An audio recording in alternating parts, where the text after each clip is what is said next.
আত্মীয় মানে শুধু রক্তের সম্পর্ক নয়, অনুভূতির বন্ধন। আত্মীয়তা টিকিয়ে রাখতে হলে ভালোবাসা ও সম্মানের প্রয়োজন, সাধ্যে নয়। আসসালামু আলাইকুম সবাইকে। চলে আসলাম আবারও একটি নতুন ভিডিও নিয়ে। তো আমার ভিডিওর সঙ্গেই থাকবেন। অনেক দিন পর আমাদের বাসায় আমার বাবা মা চলে আসবেন, তাই তাদেরকে নিতে আমি এবং আমার ছেলে নিচে চলে যাচ্ছি।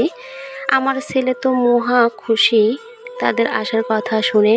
সে এত আত্মহারা যে আমাকে একা ফেলে সে আগে আগে নিচে চলে যাচ্ছে। তার নানা নানিকে সে অনেক পছন্দ করে। তারা আসলে তার কোনো কিছুর অভাব হবে না। সে যা খেতে চাবে তারা তাই তাকে এনে দিতে হবে। এজন্যই তার এত তাড়াহুড়া। অবশেষে আমরা নিচে চলে আসলাম। এসে দেখি তারা এখনও পৌঁছায়নি, হয়তোবা কোথাও আটকা পড়ে গেছে, এখনই এসে পড়বে। ছেলে তো এদিক ওদিক তাকাচ্ছে। অবশেষে তারা চলে আসলো। তাদেরকে নিয়ে আমি এখন বাসায় চলে যাচ্ছি। প্রথমে আমার ছেলে তো অনেক খুশি হয়েছিল, তারা এই প্রথম আমাদের বাসায় আসলো। এজন্য তারা সাথে করে অনেক কিছুই নিয়ে এসেছে।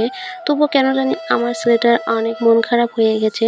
যা হোক, তাকে আমি আগে আগে উপরে যেতে বললাম, আর আমরা নিচে আস্তে আস্তে যাচ্ছি। বাবা মা চলে আসছে, তাদেরকে তো আদর যত্ন করতে হবে। তাড়াতাড়ি বাসায় গিয়ে রান্না বান্না শুরু করে দেব। বাবা মা আসছে বলে কথা, আসলে তারা আসছে শেষ বিকেলের দিকে। দুপুরের খাওয়া দাওয়া সবার শেষ হয়ে গেছে। তারাও বাড়ি থেকে অবশ্য দুপুরের খাওয়া দাওয়া করে এসেছে। এখানে এসে এখন তারা রাতের খাবার খাবে। আমি আবার আগে থেকে সব কিছু রেডি করে রেখেছি, শুধু রান্নাটা বসিয়ে দিলেই হবে। আমি কিছু মাংস এবং পোলাও রান্না করব। প্রথমে আমি পোলাওয়ের পেঁয়াজটাকে সুন্দর করে ভেজে নিচ্ছি ব্রেস্তা বানানোর জন্য। আমার পেঁয়াজের ব্রেস্তা বানানো হয়ে গেছে। এখন এগুলো আমি উঠিয়ে নিয়ে তাতে কিছু তেজপাতা এবং গোটা মশলা ভেজে নিচ্ছি। ভাজা শেষ হলে তাতে আগে থেকে ধুয়ে রাখা এবং পানি ঝরিয়ে রাখা আতপ চালগুলো দিয়ে নিব। তারপর চালটাকে সুন্দর করে ভেজে নিব যতক্ষণ না পর্যন্ত পোলাও বানানোর জন্য উপযুক্ত না হয়। আমি আস্তে আস্তে চালগুলোকে সুন্দর করে ভেজে নিলাম।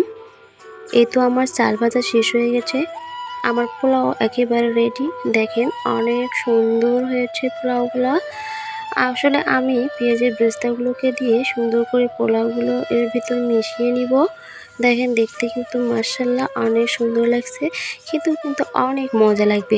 অনেক দিন পর সবাই মিলে একসাথে বসে খাবার খাবো এবং অনেক অনেক গল্প করব। অনেক কথা অনেক গল্প জমিয়ে আছে কিন্তু ভিতরে।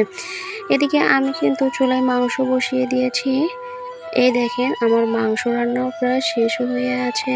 আমার মাংস রান্নাও কিন্তু শেষের দিকে। এই দেখেন আমার মাংস রান্নাটা শেষ হয়েছে। কালারটা কিন্তু সেই জোস লাগছে, মনে হয় খেতেও ভালো লাগবে। আবার মনে হচ্ছে এক্ষুনি খেয়ে ফেলি। আজ এই পর্যন্তই। আমার ভিডিওটা কেমন লেগেছে, যদি আপনাদের ভালো লেগে থাকে তাহলে অবশ্যই লাইক কমেন্ট শেয়ার করে পাশে থাকবেন। আর আমার আইডিতে গিয়ে একটি ফলো দিয়ে আসবেন। ধন্যবাদ সবাইকে।